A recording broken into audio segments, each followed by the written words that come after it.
Desde el campus.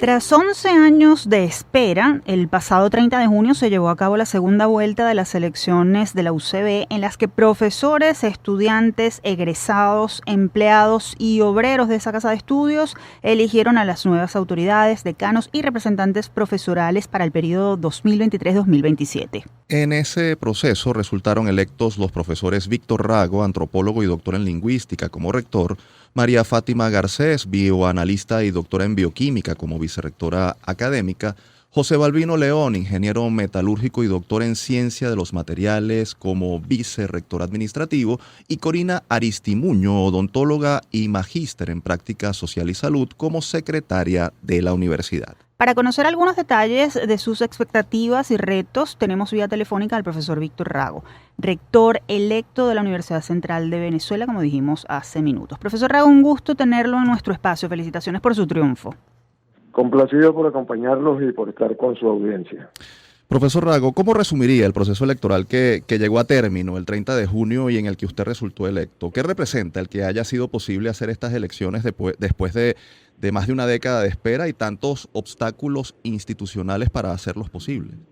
El proceso electoral se llevó a cabo después de una negociación laboriosa que permitió algunos acuerdos sobre cuya base pudo redactarse un reglamento de vigencia transitoria y que sirvió para regular las elecciones que se llevaron a cabo. Estas transcurrieron de manera razonablemente normal y eficiente, y finalmente la segunda vuelta se llevó a cabo el 30 de junio con los resultados que ya conocemos. Así que confiamos en que esta experiencia novedosa sirva de estímulo para el resto de las universidades del sistema público nacional. Me refiero a las universidades autónomas o las que las que eligen sus propias autoridades, y que constituya también un ejemplo y un estímulo para la sociedad nacional que se apresta a celebrar varios procesos electorales en el próximo futuro. Rector, desde la óptica del nuevo rol que usted comenzará a ejercer en breve, ¿cómo encuentra a la UCB? ¿Cuál cree que será su principal desafío una vez asuma como rector el 20 de julio y cuáles serán sus primeras acciones? ¿A qué le pondrá acento? La universidad tiene varios desafíos que conciernen a su vida interna, a su propio funcionamiento. En primer lugar, está la necesidad imperiosa de examinar críticamente y renovar a una escala importante el régimen académico de la institución. Por otra parte, sus propias estructuras, el diseño, el modelo con arreglo al cual la institución se constituye, debe también ser sometido a revisión porque ha revelado sus insuficiencias al cabo de muchos años de existencia, y en lugar de favorecer la comunicación entre los distintos espacios académicos y administrativos también, propende más bien a la incomunicación y a la creación de compartimientos estancos. Esos dos grandes aspectos, esos dos grandes movimientos de cambio deben ser impulsados con decisión en la universidad. La renovación del liderazgo académico también es importante. Lo hemos caracterizado como un liderazgo fundamentalmente intelectual, en el cual la dimensión política está presente, pero tiene carácter complementario y no primario. Y finalmente es necesario hacer un esfuerzo muy importante por hacer de la universidad una institución verdaderamente conectada, verdaderamente articulada al mundo extrauniversitario y a la sociedad, de lo cual derivarán beneficios importantes que contribuirán a la producción de ingresos alternos al presupuesto. En el plano exterior, la universidad está verdaderamente afligida y agobiada por las políticas del gobierno nacional, uno de cuyos aspectos es la imposición de una severa restricción presupuestaria que limita en grado considerable el funcionamiento de las instituciones y que amenaza con impedir el cumplimiento de sus fines esenciales. Hablando del tema de la autosustentabilidad, usted en entrevistas de las que hemos leído ha dicho que tiene un interés importante en lograr esa universidad autosustentable y lo mencionó un poco hace algunos minutos. ¿Cuáles serán sus planes y estrategias para llevar a cabo para llevar a hacer posible esta autosustentabilidad? Bueno, ahí hay un abanico de posibilidades. En algunos casos es claro que la universidad cuenta con algunos medios, con algunos instrumentos propios que pueden ponerse al servicio de la producción de ingresos propios. Pienso sobre todo en las fundaciones como la Fondo Andrés Bello y la Fundación Universidad Central de Venezuela, que se encarga, como ustedes saben, de la administración de algunos espacios, del alquiler de los estadios olímpicos y universitario y de promover la constitución de empresas universitarias también, etcétera. Bueno, allí tenemos a la propia institución provista de esos instrumentos y será necesario pues revisarlos para hacerlos más eficientes de lo que son y para hacerlos más transparentes también de lo que han sido hasta el presente en la administración de los recursos que producen. Por otra parte, ya se sabe que hay una experiencia importante, aunque todavía incipiente, en el desarrollo de proyectos que pueden negociarse con sectores productivos.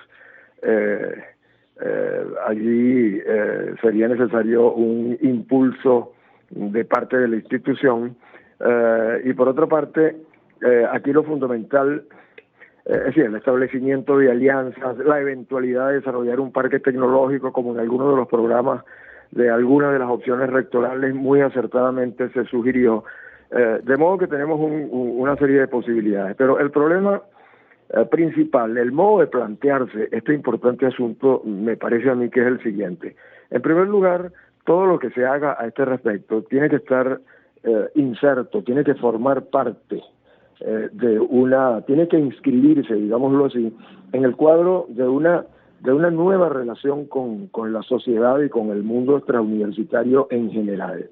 Es precisamente a partir del tejido de relaciones y de la construcción de acuerdos, de convenios y de intercambios de interés recíproco como puede llegar a fructificar un esfuerzo de producción de ingresos propios en el sentido en que lo acabo de esbozar. Y por otra parte, es necesario, por consiguiente, que la universidad, que la propia institución se dote de las pericias necesarias para impulsar, en el marco de una política expresamente formulada para impulsar todas estas iniciativas, que incluyen, por cierto, la de la captación de fondos vinculados a la cooperación internacional.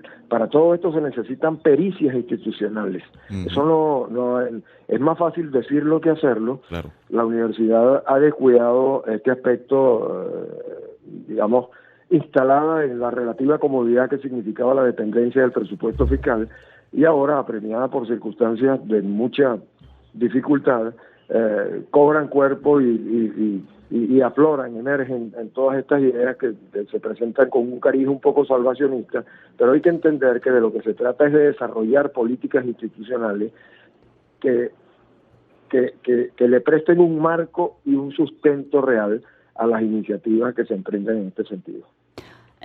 Profesor, nos quedan menos de 2 minutos, pero necesitamos hacerle esta pregunta. Un tema complejo es el de la relación de la universidad con las autoridades gubernamentales. ¿Cómo espera que sean esas relaciones de ahora en adelante y qué acciones tomará en ese sentido junto con el resto de las autoridades por el bien de la universidad? Leíamos que usted hablaba de abrir un diálogo. ¿Cómo espera que esto sea?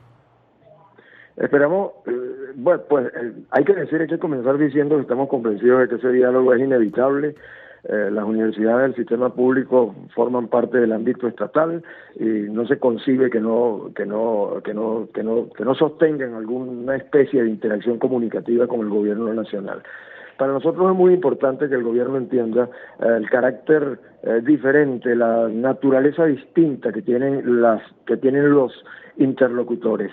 En el caso del gobierno, el gobierno es el actor político de ese diálogo y en el caso de las universidades, pues estas son, o en el caso de la nuestra, el actor académico. Es una interlocución entre dos hablantes, entre dos factores, entre dos partes que intentan comunicarse, y ese diálogo entre diferentes, entre distintos, es el que debe producir los resultados que apetecemos. Para el gobierno debería ser importante entender que las universidades son vitales para el país, están al servicio de la sociedad y no del gobierno, y que al gobierno le conviene que las universidades públicas nacionales funcionen como debe ser para que cumplan con sus objetivos, con sus fines, con su condición de proyecto social, al mismo tiempo que de proyecto intelectual, como creadoras de conocimiento y formadoras de profesionales.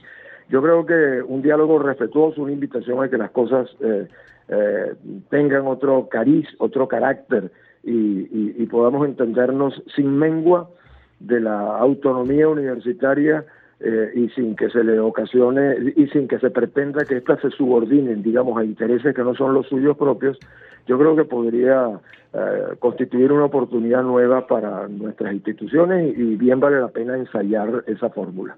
Finalmente, profesor Rago, la crisis del sector universitario venezolano está allí a la vista y es innegable. ¿Qué mensaje envía a la comunidad universitaria de la UCB y a la comunidad venezolana respecto a lo que viene en los próximos meses? Una invitación a cerrar filas en defensa de la institución y a entender que la Universidad Pública Nacional es importante para la vida del país. La forma en la cual la universidad debe hacerse presente en los asuntos nacionales, aparte de los suyos propios, es precisamente teniendo presencia activa en todos los escenarios del debate nacional en los que sea posible y requerida su presencia. Esa es la forma en la cual la universidad participa en eso que de una manera un poco informal se denomina la política nacional. La universidad es una institución de innumerables voces y no puede pensarse que haya una sola, y que cuando se invoca la participación de la universidad en los procesos políticos, sociales, económicos, culturales, etcétera, de la nación, a veces se incurre en la ligereza de pensar que la universidad es un bloque monolítico y uniforme. No, la universidad es un conglomerado de intereses muy diversos, pero que están articulados sobre la base de que le importan decisivamente el bienestar de la población venezolana y el interés nacional, pero en su seno se multiplican las voces. Nosotros hablamos de una polifonía, ¿verdad?, vocal, en el caso de la universidad, y así es como la universidad debe participar en ese debate, a través de sus múltiples voces, que son las de sus miembros prominentes, las de sus miembros más calificados, como puede la universidad hacer la contribución que el país espera de ella. Rector Rago, le agradecemos por haber estado con nosotros en Universate y le deseamos éxito en esta gestión como máxima autoridad de la Universidad Central de Venezuela. Te lo aprecio mucho. Gracias. Estábamos conversando con Víctor Rago, doctor en lingüística y rector electo de la UCB, quien asumirá oficialmente junto a sus nuevas autoridades el próximo 20 de julio.